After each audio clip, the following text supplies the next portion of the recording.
Welcome to Start Here, a podcast sharing the stories of active, aspiring, and accidental entrepreneurs.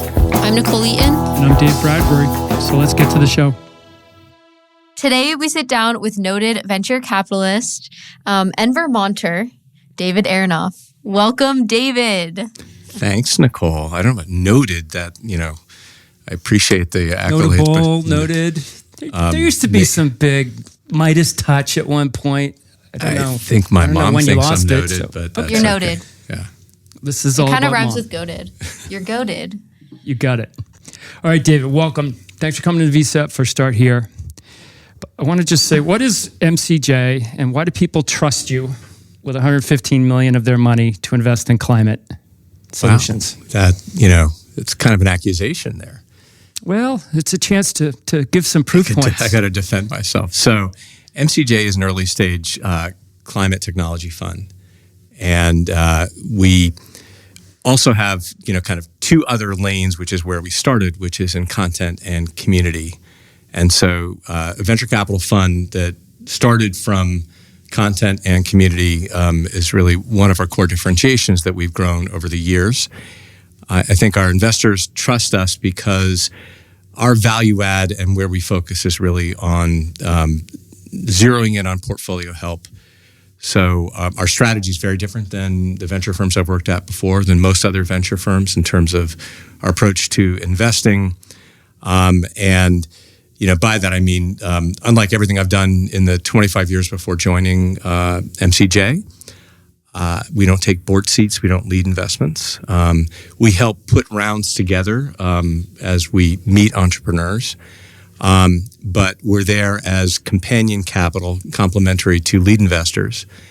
And by the time that we save by not having to attend board meetings, by not kind of driving the terms and all the things that as kind of the lead fiduciary you're responsible for, we then over-index on portfolio support. So we built a team really to focus on that portfolio support.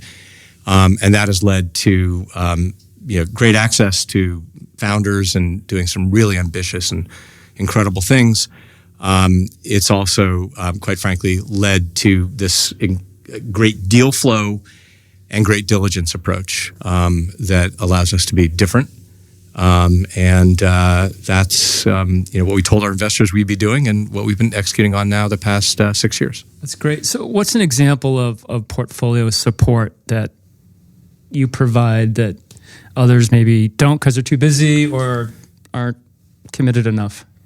Yeah, I just think that they're not focused on it. So it's less about that. So, everything again emanates from, you can think of it emanating from our content and community. And the community side, we have roughly 4,000, depending upon the week, dues-paying members who join the MCJ collective mostly as they're transitioning from general tech or from a big energy company or some legacy company wanting to move their way into climate technology. Wow. And that has become a wellspring for talent coming into our portfolio companies. And so we're not a recruiting firm. We don't charge for it. But the first lane in terms of talent that we provide, I don't have my fingers on the exact number as of today, but it's roughly 90 executives have been hired into our portfolio companies in the past year and a half. Wow. That's massive. And these are people who weren't on LinkedIn or Indeed. Some of them weren't necessarily looking for jobs, but we were able to do match-ups with our portfolio companies. So every week we send a digest of the people that we've met to our portfolio companies.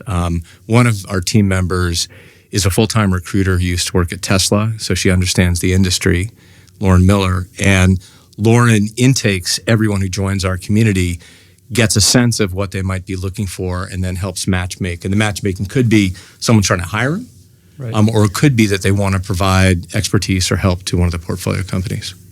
Wow. Yeah. So that's a lot. And I feel like that in itself makes you guys stand out. How did MCJ start and how did that collective come about? Yeah, it's really kind of a very different story, Nicole. So in 2019, our founder, a guy named Jason Jacobs, had sold his last company, a company called Runkeeper, which was one of the first fitness apps. He had two young kids, and had left. The acquirer of Runkeeper was Asics, the big international shoe company. He ran digital for them for a couple of years, was trying to figure out what he wanted to do next. And as Jason tells the story, wanted to do something that had more impact, wanted to do something that he could look at his kids and be proud about. Nothing more impactful than what was going on in climate. But Jason is not an engineer. He's not a scientist. He's not a venture capitalist. He's a fire starter and a community builder, and that's what he did with Runkeeper. And so he sought out, and MCJ originally stood for My Climate Journey, and it really started out on his journey not knowing where he would find his spot within climate.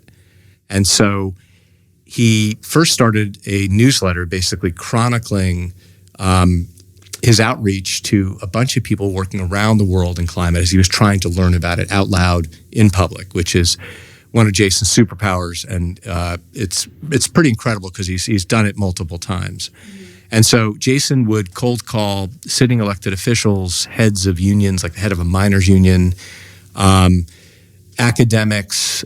He'd speak with executives at big companies, at startups, and then he published it as a newsletter. And then that newsletter sounds a little bit biblical.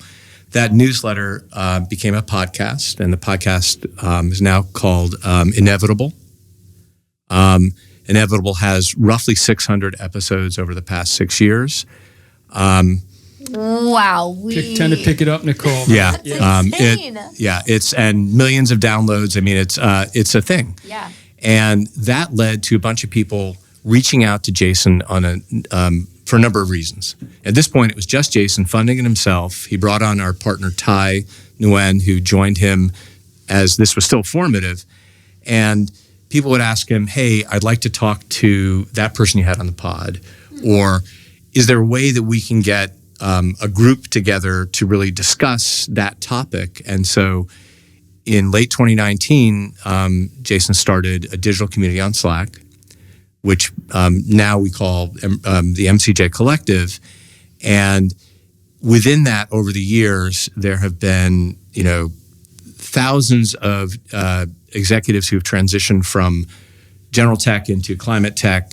Hundreds of companies have been started, book clubs, companies funded, you name it, it's gone on within that. And originally, it was kind of a space where that transition from general tech to climate tech, how do I make an impact, how do I find things, it's kind of grown up over time because those early companies have actually matured. And then that led to Jason being asked as this great connector to invest as an angel. And as he puts it, it was his grad school tuition. So using his own, personal bank account, he invested $10,000 to $25,000 in a few dozen kind of really promising startups. And then that just did one or two SPVs, and that started taking off in a direction that he didn't expect. And that's kind of when I came into the picture. I had retired from my last fund, my last firm, Flybridge, where I was one of the senior general partners. I'd been there for 15 years and trying to figure out what I wanted to do next. Nothing more important than climate.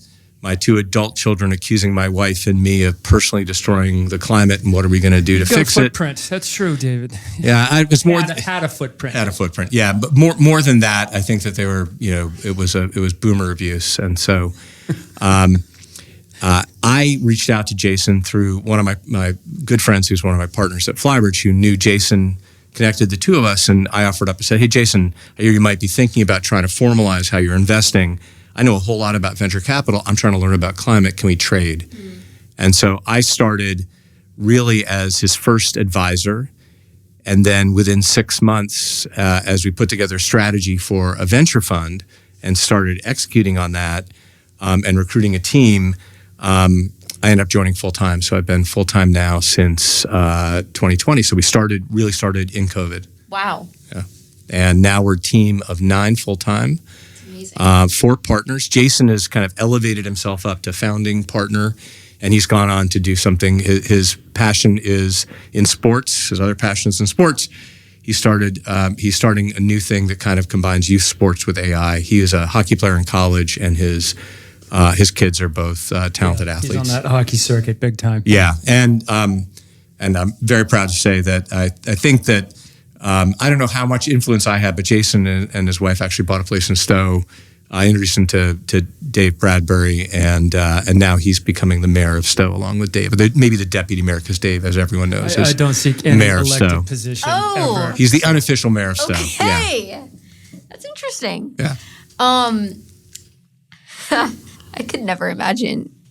Sorry. Well, he couldn't. He is a mayor? Yeah. No, Okay, listen. Me neither. That makes a lot of us. It's I not was like about happening. to say that. I was like, oh. How though, given current politics in this country, everything that Dave has done in his past, any sordid thing You're fucking is trying mild. to bait me, David. Okay, I see this. This is what's going on, Nicole. Just like Sorry. manage What's the this term limit conversation. on governors in Vermont? There isn't, like death. There's no term There's no limit. term limit in It's Vermont? No. 2-year terms, and it's good till cancel. No, governor. Governor, I'm sorry. Yeah. Yeah. There's no term. There's no 10 years and done. Yeah. No. Anyways, I kind of want to, before we dive into, what you've done in venture, I do want to backtrack a little bit to where you grew up and your background. You're from Linden, Northeast Kingdom. I grew up on Main Street in Lindenville, 2 houses down from my grandparents. So my mom grew up in that town too. Wow.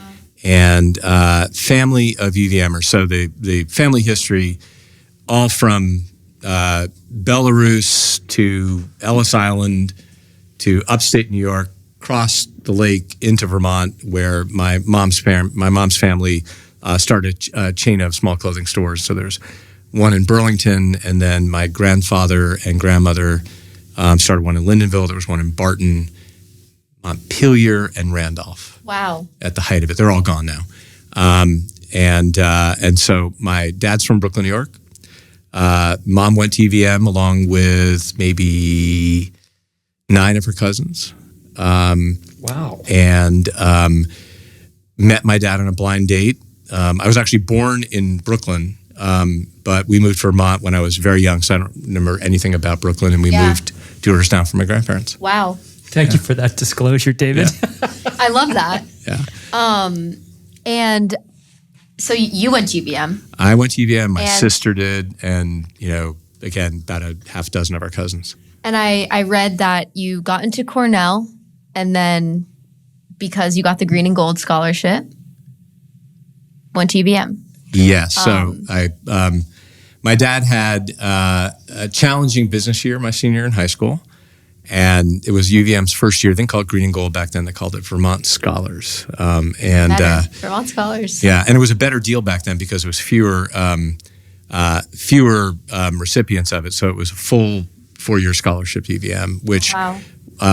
was incredibly meaningful. Cornell would have been great, but the debt load would have been massive. And so when I graduated UVM, I had no debt because of the scholarship, and I had a great time at UVM and loved it. Wow. I mean, just from my experience, I didn't want to go to UVM and then went, and it just changed my world, and I loved it. What do you have to say to the students out there, if there are any listening? Why UVM, to convince them to go to UVM compared to out of state? So, listen, the disclaimer is I was on the board of UVM for 6 years. My sister's on the advisory board for the business school, so I'm hardly unbiased. I think, one of the great things about UVM is just the culture and the atmosphere are incredible. And the focus kind of on a balanced education with a few hotspots where UVM is world-class. Mm-hmm. And so, like any university, it's not for everyone. And there are ebbs and flows in terms of, which program is the best at a certain time. But I think UVM is really augured in on several things. And, given my focus on climate right now, and UVM has been a leader in kind of the space of environmental studies forever. Wow. And so I think that's great. And, the ingenuity, the innovation that goes on at the school, it really, I think they over. I'm trying to think of the right word. They're outperforming their weight class. Mm-hmm. Yeah, that's a good way to put it. And you can ski. Although I never skied at all during college because I was doing a sport and wasn't. We had to sign an agreement saying you would not ski. Oh, interesting. What sport? Well, Dave, of course, came to all my track meets. All my friends. So. I didn't know him in college. I didn't even know we had a track team. Yeah, that would be. I think my parents didn't even know that. No one came to the track meets. The team did. That was about it. Okay, then. I would go to the track today because it's actually kind of exciting, and they do a lot of cool reels. And back then, you in tube socks up to your knee and those spindly legs. Forget it. I was not. I'm trying to think. I probably was wearing tube socks up to my knee. All right, I'm going to stick with the UVM student theme here for a second.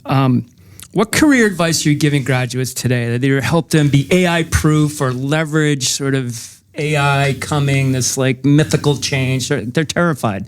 Yeah. Any advice? I mean, listen, I think that we're in another inflection point. And, Dave, since you and I graduated college, this is probably the fourth related to the internet, maybe fifth. If you include some of the downturns like, 2008, 2009. And this one's meaningful. Is AI going to replace every single job that's out there? Clearly, I think the answer is no. Is it going to transform most of the jobs that are out there? I think the answer is yes. And so I think, ducking for cover and putting your head in the sand is not the way to do it, but also not over-flexing on AI, I think, is really important right now because we're in a bubble. And so if you think back to Internet 1.0, when that bubble burst, there was a stack that collapsed. And therapy has really helped because I was an investor helping to propel that bubble at the time, and we can save that for another conversation in terms of what happened. But the craters that were dug back then, just because tech was very expensive to build, were humongous, and therefore the loss of jobs were humongous. Right. It took a decade for the NASDAQ to earn itself back. Yeah, and we had, when I was at Greylock at the time, it was 3 years where we were trying to dig ourselves out of holes, and and it was hard on every element kind of the ecosystem. Since then, we've had a few things that have changed that I think make most bubbles maybe a little bit less volume. The advent of open source software, cloud, and a bunch of other things have really decreased the cost. However, when you look at the cost of building AI, it's quite expensive. Yeah. And therefore, when you also look at the sheer number of companies doing AI for X, I totally get flashbacks to Internet 1.0. We produced it, totally. Right? And so there doesn't need to be AI for everything, and there certainly don't need to be 50 companies doing AI for everything. So my advice to students are, you've got to understand and try and figure out what's real for you in the areas in which you're passionate about. And be careful that you know what you're running into. So if you're going to join a startup, you want to be careful to understand the risk you're taking on. And when you're young, that's a great time to be taking risk and to learn from it. But some of the advice I give is, as bland as make sure that the company you're joining has at least 2 years of runway. It's tough to learn something in less than 2 years. Look at the people running the company. Make sure that they have experience building businesses. It's tough to learn from people who are learning at the same time as you about how to build a business. And then try to find a subject area that is meaningful to you and ideally would be meaningful to others and customers. And that last part, I think, is really hard for students who come. That's not something we teach in colleges. Right. Yeah. And so I think that's the hardest thing to try and figure out and to develop judgment on. I think it's really cool that, I'm listening to what you're saying and the advice that you're giving, and you've actually lived all of this. Like when you graduated from college, you then joined a startup, right? With one of your fraternity brothers, or? So I did. Well, first I went to Bell Labs, which doesn't really exist anymore. So trust me out there, it was a great place to work. It does in the silent movies. Yeah. Yeah. Right.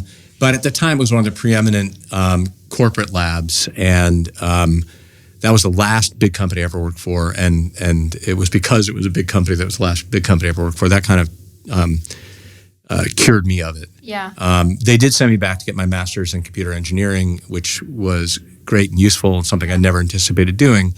And then when I got back, a fraternity brother of mine had left Raytheon to join a networking startup based in Boston, and I had been developing secure networking stuff for DoD customers that I can't talk about, even though the projects have long been declassified. And ended up joining this 50, 60 person startup that was kind of a quintessential venture rocket ship. They had an old product line that had done some modest revenue. The new product line was just starting, and we built it from 0 to 350 million of revenue in 6 years. Grew the company to 1,500 people, took it public, bought a few companies. And then I left to go back to business school because I felt, with a sample size of 1, I was like, well, that makes sense. That's pretty straightforward. Yeah. I want to do it. Yeah. I want to do it myself. But that's back when 350 million was a really big number too. Well, just to give people perspective, they raised so we built hardware and software, raised $6 million of venture capital, only spent half of it, and built a profitable company. By the time we took the company public, we had been profitable for 8 or 9 quarters in a row, highly profitable. A company doing $350 million with probably 60% gross margins. Back then, you could get gross margins in hardware. Yeah. I think at the height in the public markets, we were worth $1 billion. So very different multiples than you have today. So before I forget, Nicole, let's not rebrand as VCET.ai. Let's stick with the .co. I think David made a good point earlier. Let's not follow the herd and the trend. I didn't know that was even into consideration. It was, yeah. Just ignore that email. Hey, so one more question on careers, because we work with 5 different campuses and colleges, and they have different investment clubs or venture clubs, and this like mythical career in VC. Yeah. Right. What should a prospective student or someone interested in perhaps his career, like what are the common misconceptions? What's it take also? So with a caveat that mileage varies, and that I would never want to discourage someone from following their dreams, I've ended up taking the approach, and I've inbound from graduate college students or business school students, I've taken the approach that a professor of mine in business school took. So great professor at HBS named Bill Solomon, who was the dean of entrepreneurial finance there, not the formal dean, the informal dean. And Bill was a kind of legendary, he still is a legendary angel investor. And on the door to his office, he had 2 folders. And the thick folder said, so you want to be a venture capitalist and you have no operating experience, take one of these. And then there was a thin folder on the right that said, so you're thinking about venture capital and you have operating experience, take one of these. And it was a very thin folder. And the thick folder effectively only said one thing, which was go get operating experience. Yeah. And the thin folder said, come talk to me in office hours. And so the advice I give to young people is, listen, the typical thing I hear is, I'm smart, I'm motivated, I'm tireless, I'm passionate about X, and I'm highly competitive, and I think that I would make a great venture capitalist for the following reasons. And then I ask the kind of smart-ass question. I'll pick on you, Nicole. I'll say, so, Nicole, you're 22 years old, graduating with a degree in computer science from University of Vermont. You've done a few things. You've been in Spark. You've done a bunch of other stuff at UVM. You've worked with VCET. What makes you think a startup founder who's on his 3rd startup wants to take your advice? Like, what could you possibly tell that startup founder given your vast experience? And so obviously that's a very biased and nasty way of putting it. I've been asked that before, actually. Yeah. You really? Yes. Yeah. It was like, why would I take your advice? Yeah. And so part of it is just to say to someone, listen, you may be the anomaly. And I can point to 4 or 5 of my friends and people I count as mentors in venture capital who've had illustrious careers with no background in operational background, just so unbelievably smart and intuitive, and far better investors and consistent investors than I've been. But by and large, if you look at the backgrounds of VC, so I get a little deeper after the smartass comments, I say, go look at the people who work at these firms who've been successful. Go look at their LinkedIn and look at their backgrounds. I think what you're going to find today is that 75% or greater of them came from executive operational experiences in startups, in areas at least where they started to invest, if not continue to invest. Mm-hmm. And I think that walking a mile in the shoes of the people you want to invest in is so important. I mean, it gives you context of how hard it is to build a startup. And it's not just the fundraising, it's the interpersonal aspect of things, it's the competitive aspect of things, leadership, a bunch of other things like that. And then also, quite frankly, can help you understand how to evaluate something effectively. And at the earliest stage of startups, which is, two founders and a friend of mine would say, two founders, a PowerPoint and a trick dog, right? You are betting on people. Mm-hmm. And I think it's really hard. There may be exceptions that prove that rule, but I think it's really hard without the context of having worked for a time in an operating role with various different personalities under the pressure cooker of a startup to understand how to evaluate how Dave is going to react in a particular situation. Because ultimately we want to back founders that can run the distance. Yeah.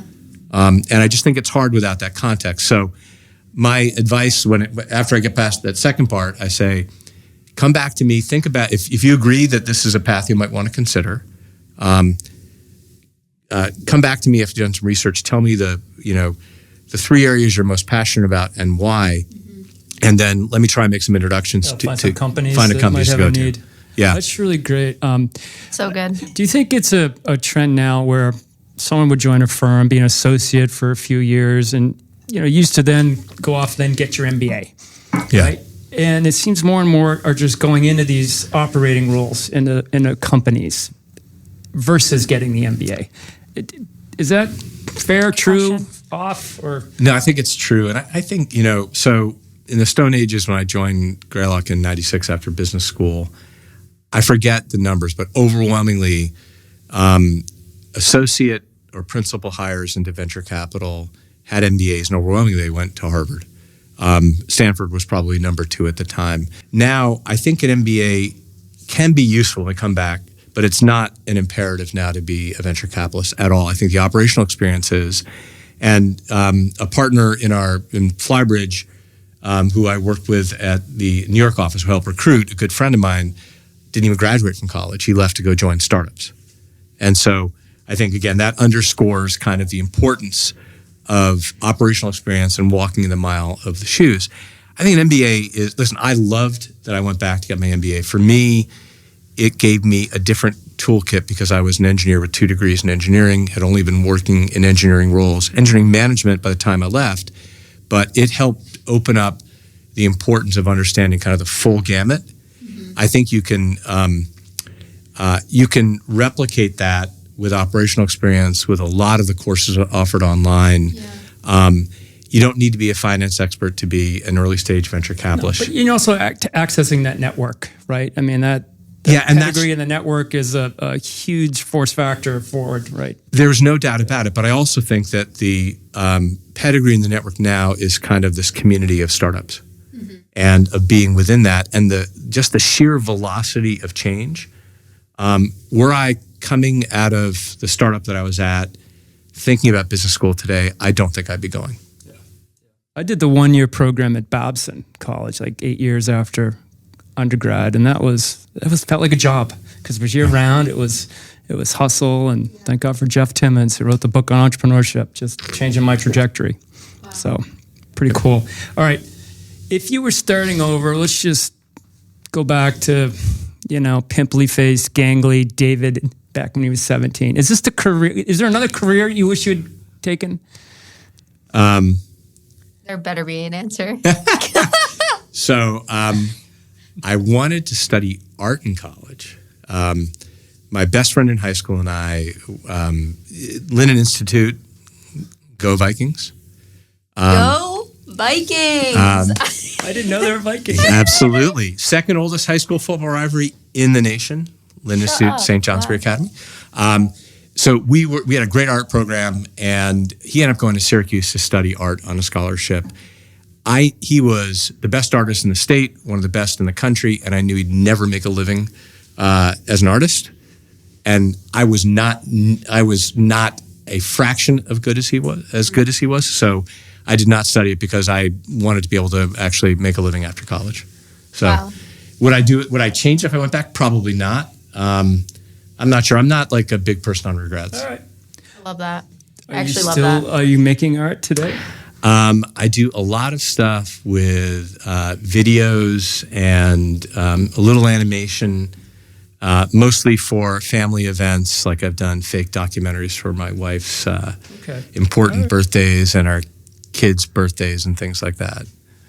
That's so sweet. Yeah, and so for our 30th anniversary a few years ago, I did a riff of When Harry Met Sally. So Fun. not available online. Not available online. All right, to get selfish here, back in 2007, when I was asked to like cancel my current life and jump into this VCET idea that was going through issues, I needed help and momentum. And you were among the first 3 people I called for help, right? I was like, oh my gosh, I don't know what we're doing. We got to raise the bar here in Vermont. I got to figure it out. I need your name for the advisory board. We might meet once, click, goodbye. Somehow you said, I didn't know if you had a chance to say no or not, but I was like, who is this? yeah, seriously. Yeah, right. We didn't really know each other overly well back then. But I just like, you never forgotten where you came from in Vermont. So like, why did you say yes to that call for help? Because you were, very busy guy, traveling all over the country, all these companies. And then why have you stuck around all this time? I'm really curious what you get out of helping Vermont entrepreneurs or an organization like VCET. So, well, don't look over your head. I mean, like we had a very close mutual friend who had connected the two of us. And I always thought, Dave was smart and motivated, great energy. And this idea that he would take the career that he had and divert it to try and focus on Vermont, where he was, we still would refer to him as a flatlander.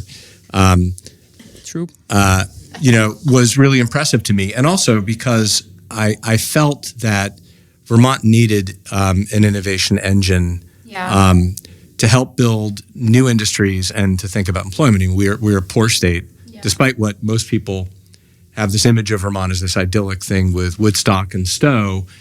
Most of Vermont is like Linden and Rutland and a bunch of other places where we struggle. And it's a hardscrabble existence for a lot of Vermonters, and a lot of the industries have been leaving for 50 years. Mm-hmm.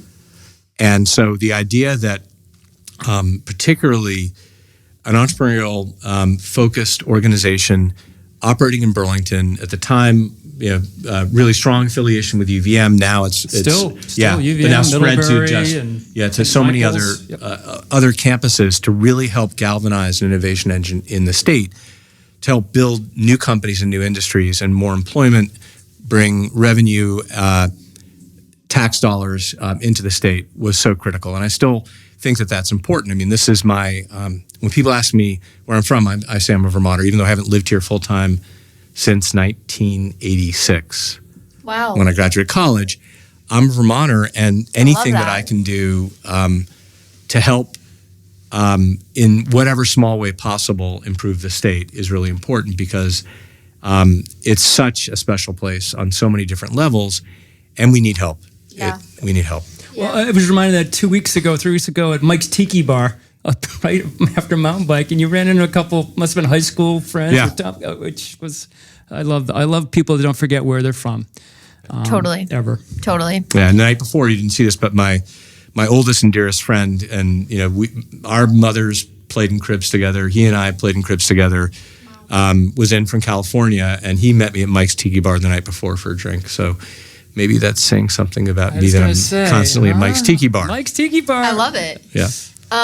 Going off of that and your love for Vermont, what does a thriving ecosystem look like? And do you see that Vermont is doing that today? So I don't think there's one definition of what a thriving ecosystem is. I think that if we just kind of zero maybe in on the tech ecosystem, what we'd see is kind of the funnel, where you see, so the facts, the data on startups are pretty clear, right? The number of successful startups from it's 1 out of 10 in a venture portfolio. 2 or 3 out of the entire portfolio make the fund. a venture fund should expect that 40% of their companies will fail, that a big number of them will just, be a solid base hit, return the money. Well, returning money isn't a solid base hit, but maybe a double. And then a couple or three, if you're really fortunate, are home runs. And so when you start with that, you need a funnel that's big enough. And therefore, you need the support of organizations like VCET, academia, the state, to really make it a good place to do business, to make it easier to do business, to make everything from opening a business here as inexpensive and as quick as possible, places for people to congregate. And obviously we have a few in Burlington, which is fantastic, and other support such that they don't, whether it's everything from high-speed Wi-Fi to other compute resources or podcast resources. Yeah. And then, we have to see these companies grow. Yeah. And some will fail because they should fail. They grow, they raise capital, they focus on building durable businesses. And then what we start to see really is a few emerge. And we've had a few in Vermont over the years emerge.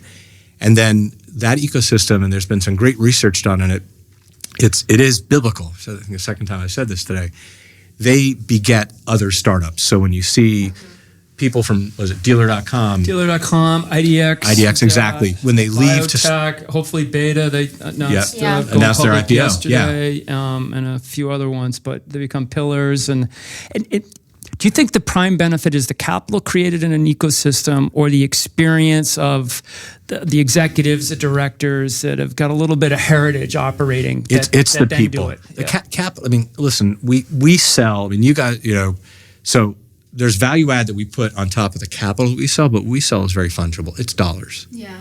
And my dollars aren't any greener than yours or any greener than any other venture firms. It's the value add that comes with it, but it's all around the people. And so for me, capital will find those great entrepreneurs wherever they are, and that's been proven.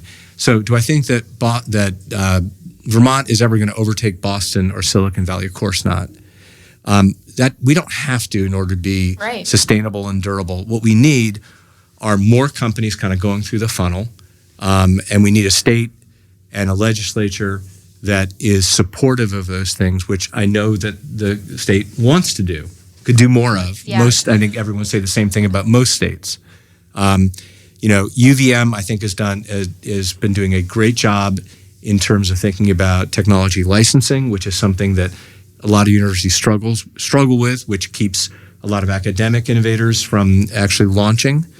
I think that you guys have had a great role in kind of helping foment that and get things going, which has been fantastic. We just need more of it. Yeah. Yeah, Amen. I mean, I love that idea of durable startups at scale, and then you have optionality, right? You can get as big as you want or stay profitable, dividend out things.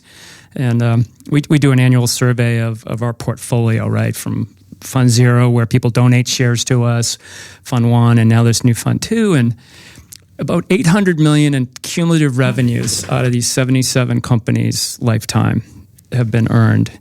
And they've raised $680 million in capital.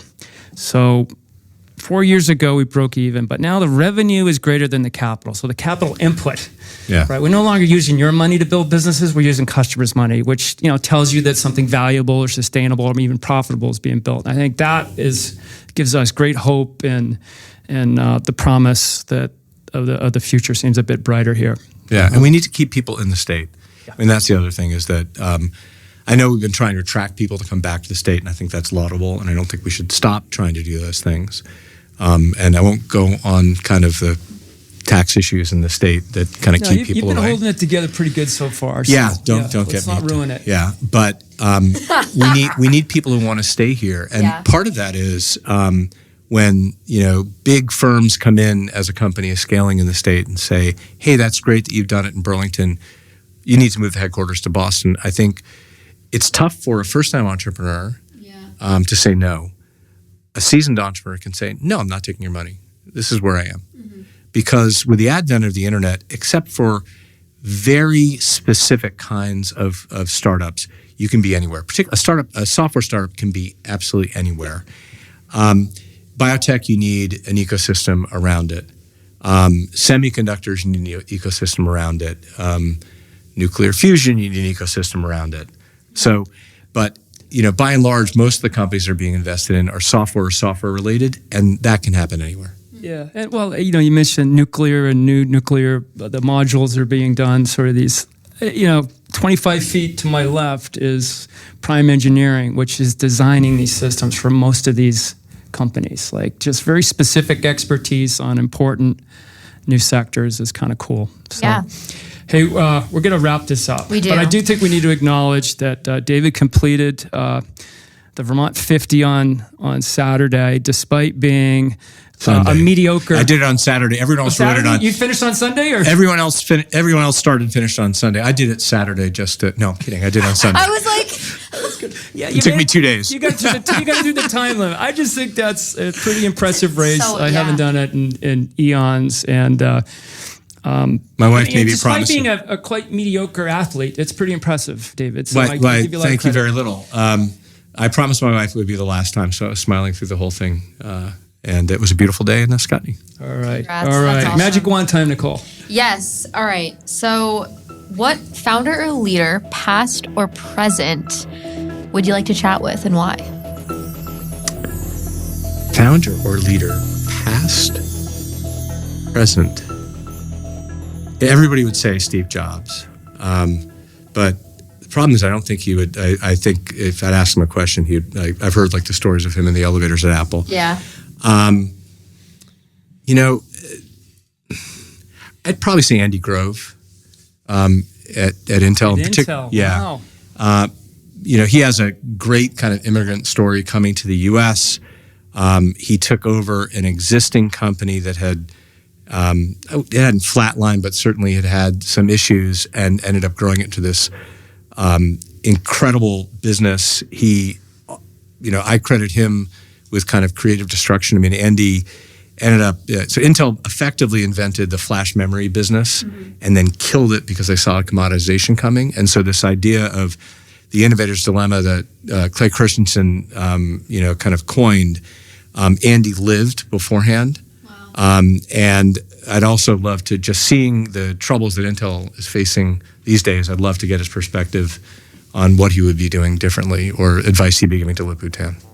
That would have been a Mike's Tiki Bar conversation, right? Yeah. I mean, it probably will be. You guys might be there tonight. Who knows? David, thank you so much for joining us. This has been Start Here, a podcast sharing the stories of active, aspiring, and accidental entrepreneurs. This series is brought to you by the Vermont Center for Emerging Technologies. Now let's get back to work.